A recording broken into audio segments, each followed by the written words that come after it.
My name's Mike Fisher. I was born in Birmingham, England, and I live in the Midlands.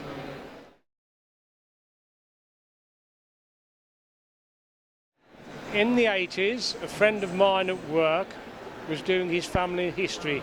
His name was Pete Collingbourne, and he traced his ancestors back to an English place called Collingbourne, Dukis.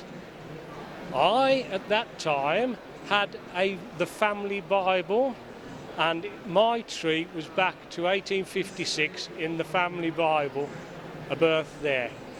And I then started doing family history research. He taught me into it, and he guided me through the start of it with the BMSGH in Birmingham.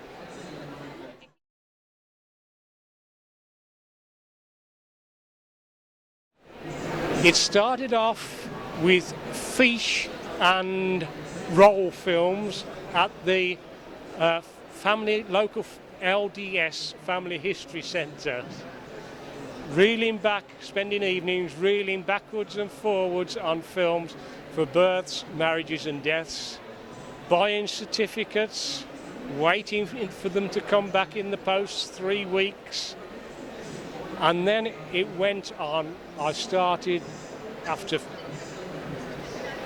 8 years, I started doing internet genealogy in about 2000. Somebody gave me an American site that let me use it free for 2 years, and then I bought a subscription to Ancestry.co.uk, and I've been using it ever since, as more and more and more stuff came on it.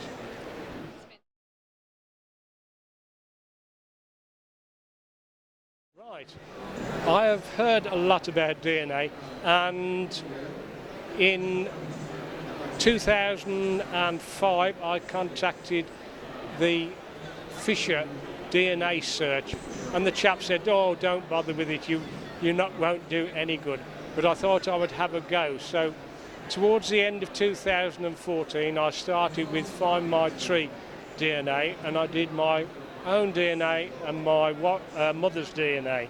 At Christmas time, Ancestry and its autosomal DNA came online for England, and I bought a kit straight away and had a test and got the results about 6 weeks later. Since then I've found some matches. I got about 500 matches, and the closest were fourth cousins. I worked on them with another person that was on the fourth cousins there, and we could not find a match. So I thought I'll put my mother's surname into it. It's an unusual surname, it's Artis, A-R-T-I-S-S. And one match came up on that. And it was a lady in America who had descended from an artist relative in Birmingham who was there in the 1880s. I had, in my family tree, I had a missing baptism for an artist's grandfather in the 1790s. But it was in a small village, and they got a lot of other births with the same surname. So I constructed a family tree and worked on all the descendants from all the trees, all the people in that village. This other person I matched with turned up to go back to a brother that I'd found, so that got rid of the missing baptism, and I was able to prove I was related to the rest of the artist family in that village.